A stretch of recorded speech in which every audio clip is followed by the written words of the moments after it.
জিউ বাছত জিউলৈ যোৱা মাদকতাই বেলেগ। নুঠিমনো কিয়, দৌৰি গৈ হ'লেও উঠিম। কিয়নো জিউ বাছখন আমাৰ হৈছে স্বাভিমান। সেয়েহে ওলমি ওলমি হ'লেও উঠিছোঁ। ভাবিছোঁ আহোঁতে ছিটটো লৈ ল'ম।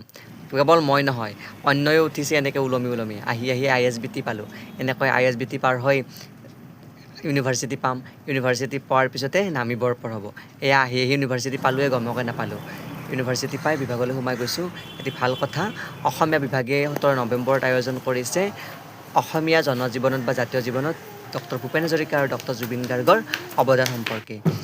পিছত ক্লাছ কৰিলোঁ। মোৰ ক্লাছ আছিলে PG 3rd ছেমিষ্টাৰৰ। ক্লাছটো সম্পূৰ্ণ কৰি আজি যজুৰ্বেদৰ লগত সম্পৰ্ক থকা বা যজ্ঞৰ লগত সম্পৰ্ক থকা য়াজ্ঞতত্ত্ব প্ৰকাশ নামৰ চিন্নস্বামীৰ দ্বাৰা বিৰচিত কিতাপখনৰ অগ্নিহোত্ৰ যজ্ঞৰ ওপৰত আলোচনা কৰিলোঁ।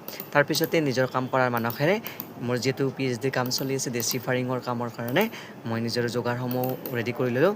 লাহে লাহে মোৰ কাম সম্পূৰ্ণ হোৱাৰ পিছত 3 বাজিবৰ পৰ হ'ল। মই বিশ্ববিদ্যালয়ৰ বাছখন ধৰাৰ উদ্দেশ্যে গেটলৈকে আগবাঢ়িলোঁ। কি ভাগ্য, আগতে এটা ছিট আছে, বাকী চব সম্পূৰ্ণ তাৰমানে ফিল আপ। দেখাই দিছোঁ, এয়া VCৰ প্ৰকোষ্ঠ, মানে VC কক্ষ। ভাল লাগিছে যদি লাইক কমেণ্ট কৰিব, শ্বেয়াৰ কৰিব। ধন্যবাদ।